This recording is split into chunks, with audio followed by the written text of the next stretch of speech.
Bismillahirrahmanirrahim. Assalamualaikum warahmatullahi wabarakatuh. Selamat pagi kawan-kawan. Bertemu lagi bersama saya Emron Dani Putra Mulia, mahasiswa Universitas Jambi, Fakultas Pertanian Prodi Kehutanan. Jadi kawan-kawan, dalam video kali ini saya akan menjelaskan teknik motivasi ini untuk kawan-kawan yang sedang menempuh ataupun yang sedang menjalani kehidupan untuk mewujudkan impian menjadi seorang entrepreneurship. Jadi dalam penugasan kali ini, penugasan mata kuliah kewirausahaan, saya diminta untuk menjelaskan teknik-teknik motivasi nih. Jadi saya sudah menyusun beberapa teknik motivasi menurut saya yang relevan dengan kehidupan kita sekarang, yang menurut saya itu bagus dan juga bisa diimplementasikan, dimanifestasikan dalam kehidupan kita sehari-hari, kawan-kawan. Sebelumnya, untuk pendahuluan ya, kawan-kawan. Oh, sebentar, saya share screen dulu.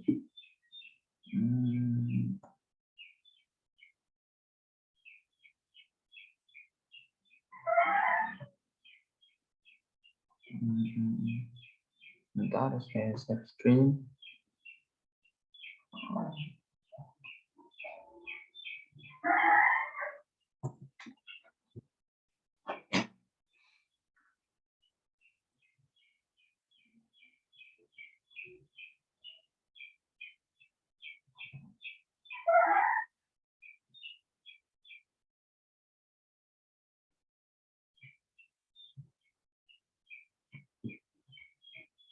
Ya, ya, ini kawan-kawan.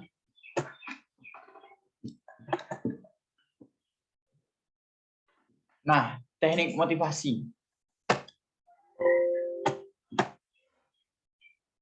Apa sih hakikat sebenarnya dari motivasi itu?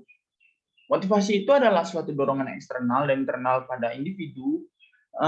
Ini dikarenakan adanya minat serta keinginan, keadaan, dorongan, cita-cita, harapan, serta tujuan. Jadi motivasi itu bisa diibaratkan sebagai dorongan rohani kita untuk mau maju, mau berkembang, kawan-kawan, seperti itu. Karena hakikatnya manusia itu adalah tumbuh dan berkembang.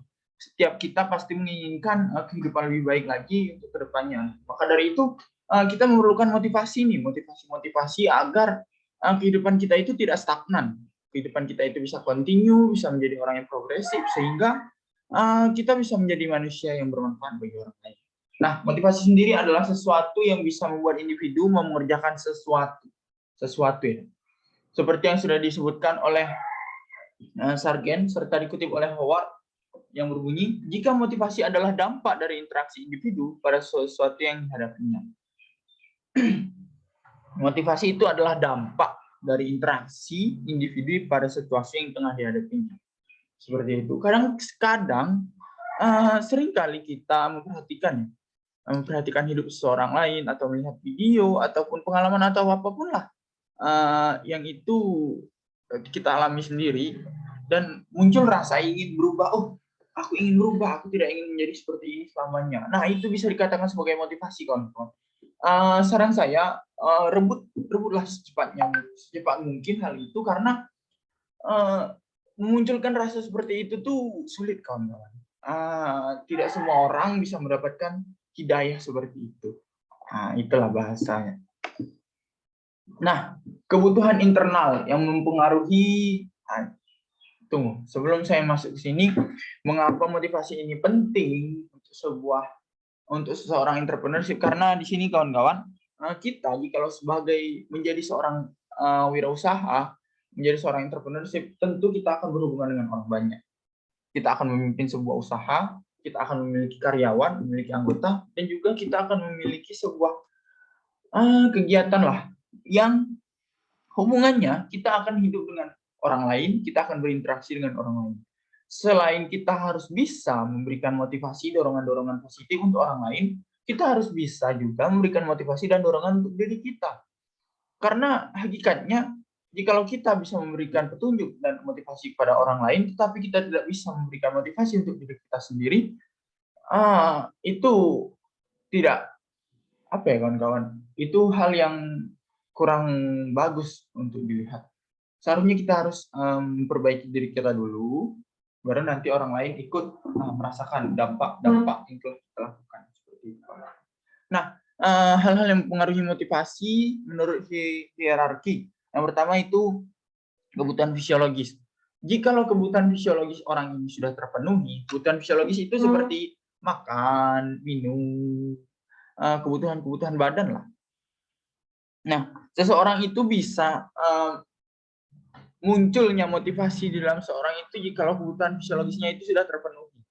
Nah, coba kawan-kawan kerja, terus capek, tapi nggak ada dapat makanan, nggak ada dapat uang, nggak ada dapat upah. Pasti kita akan malas kan? Apakah teman-teman mau bekerja tapi tidak diupah? Apakah teman-teman mau bekerja tapi tidak mendapatkan gizi dan mendapatkan tenaga terlebih dahulu? Tidak kan? Maka dari itu kita perlu tenaga, kita perlu hal-hal yang bisa memenuhi kebutuhan fisiologis kita agar nanti kita bisa semangat dalam menjalankan kehidupan dan bisa memberikan banyak motivasi, banyak dorongan untuk kita sendiri, kawan-kawan. Lalu yang kedua ada kebutuhan keamanan. Dan di kebutuhan keamanan ini ya seperti contoh, misal kawan-kawan ingin menjalankan sebuah usaha. Nah, pasti kawan-kawan berpikir kalau aku menjalankan usaha ini pastilah banyak sekali hal-hal hambatan ataupun banyak sekali hal-hal yang bisa mengancam kegiatanku, yang bisa mengancam kehidupanku. Seperti itu. Pasti ada sedikit ciutan motivasi dalam diri kawan-kawan. Jadi rasa aman itu perlu untuk memunculkan sebuah motivasi menurut seorang hierarki. Lalu yang ketiga ada kebutuhan sosial. Seperti ini kawan-kawan. Kalau kebutuhan sosial itu kita manusia itu adalah makhluk sosial. Sudah pada hakikatnya, sudah pada sewajarnya seperti itu. Kita tidak bisa hidup sendiri. Nah, motivasi kita untuk memiliki kehidupan sosial yang baik itu perlu. Jika kita hidup sendiri di tengah hutan, kita pasti akan sulit menemukan motivasi untuk bisa menjalankan kehidupan menjadi lebih baik lagi. Seperti itu kawan-kawan. Lalu yang keempat ada kebutuhan penghargaan. Nah, sejatinya manusia itu adalah orang yang ingin dihargai. Manusia itu sangat senang jika mereka itu dipuji. Itu adalah hakikat seorang manusia. Jadi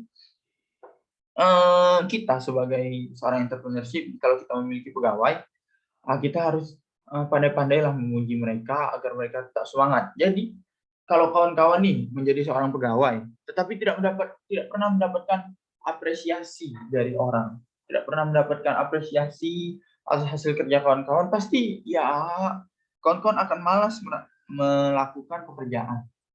Seperti itu. Pasti kawan-kawan akan tidak terdapat tidak akan menimbulkan motivasi bekerja kawan-kawan, sehingga kawan-kawan hanya bekerja sebatas itu saja, ya kan? Jadi semua orang itu butuh penghargaan, semua orang itu butuh pengakuan, semua orang itu sangat menginginkan sebuah validasi, kawan-kawan. Jadi berikanlah sebuah validasi kepada orang. Lalu yang kelima ada kebutuhan aktualisasi diri. Selain validasi, penghargaan dan pujian, orang-orang itu sangat senang jika mereka bisa memunculkan diri mereka ke permukaan. Analoginya seperti ini. Jika kawan-kawan nih diminta oleh bos ya untuk mengerjakan sesuatu, pada hakikatnya manusia ini sangat senang untuk menonjolkan pribadi mereka, untuk mencari, kalau istilah sekarang, mencari perhatian orang lah. Nah, itu perlu kawan-kawan untuk bisa memotivasi diri sendiri. Seperti itu. Nah, kebutuhan eksternal yang mempengaruhi sebuah motivasi itu, yaitu tadi berikan pujian kepada orang lain. Hakikatnya itu sudah saya bilang tadi, seperti yang saya katakan bahwa orang itu sangat menginginkan pujian. Orang itu sangat senang dengan pujian. Jadi, sering-seringlah kita memuji orang, tetapi dengan hati yang tulus. Jangan ada dusta di dalam pujian kita. Lalu yang kedua, jangan mencela. Ini sangat-sangat hal-hal yang sangat harus kalian hindari dalam memberikan motivasi kepada orang-orang. Karena pada dasarnya, menurut buku yang ditulis oleh Dale Carnegie yang berjudul How to Win Friends and Influence People, dia mengatakan bahwa orang lain itu tidak suka jika mereka itu dicela, dicemooh, ataupun dikritik pedas-pedas. Karena setiap orang itu pasti menganggap diri mereka adalah yang terbaik. Seperti itu. Jadi kalau kita melihat kesalahan pada orang lain, jangan langsung mencela. Kita sampaikan dengan cara yang baik, dengan kerendah hatian, kemurah hatian, dan kelembutan. Orang-orang sangat menyukai hal-hal seperti itu. Lalu yang ketiga ada sentuh keinginan inti mereka. Jadi ibarat seperti ini. Ketika kita menjadi seorang bos, kita harus sering-sering berkomunikasi pada anggota kita. Maksudnya berkomunikasi ini adalah kita cari tahu apa sih yang memang sangat dibutuhkan oleh karyawan kita, apa sih yang sangat dibutuhkan oleh anggota kita. Jangan kita hanya mementingkan diri kita sendiri, jangan hanya mementingkan perusahaan, jangan. Jika boleh sih kita mementingkan seperti itu, tapi ada baiknya kita juga memperhatikan anggota-anggota kita, karena sejatinya mereka itu akan sangat merasa dihargai kalau kita bisa menyentuh keinginan inti dari hati mereka. Seperti itu, karena orang sangat senang kalau keinginan mereka itu bisa terpenuhi. Lalu yang keempat adalah menetapkan tujuan yang jelas. Nah, di sini sudah pasti ya, jikalau tujuan dari usaha kita itu jelas, goals-nya mau kemana, akhirnya mau kemana, pasti orang-orang akan semangat, oh ya, aku harus bekerja di sini, aku akan semangat bekerja di bidang ini. Tapi kalau usaha yang kita buat itu abal-abal, tidak ada tujuan, tidak ada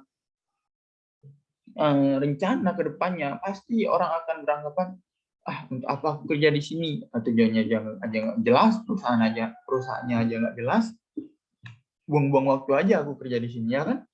Nah, jadi seperti itu kawan-kawan, berikan dan tetapkan tujuan yang jelas. Lalu yang terakhir adalah menyelenggarakan pertemuan yang menarik antar mereka. Nah, ini lebih ke memberikan semangat sih. Sekali berikanlah hiburan, ataupun ya meskipun hanya sekedar kopi, nongkrong-nongkrong seperti itu, tapi mereka pasti akan merasa sangat menghargai dan sangat menghormati bos mereka. Karena wajar ya, jikalau manusia itu sangat boring. Jikalau hanya diterpa oleh dihantam oleh pekerjaan, pasti orang akan pusing. Jadi ada baiknya kita selingkan beberapa refreshing, kegiatan-kegiatan yang menarik agar mereka itu bisa termotivasi lagi untuk semangat melakukan pekerjaan. Seperti itu kawan-kawan. Sekian ya kawan-kawan penjelasan saya tentang teknik motivasi. Semoga apa yang setelah saya sampaikan dalam video kali ini bisa memberikan manfaat serta memberikan insight baru kepada kawan-kawan. Sesungguhnya motivasi itu perlu dalam menjalankan sebuah usaha. Akhir kata saya mohon maaf. Saya akhiri. Wabillahi taufiq wal hidayah. Assalamualaikum warahmatullahi wabarakatuh.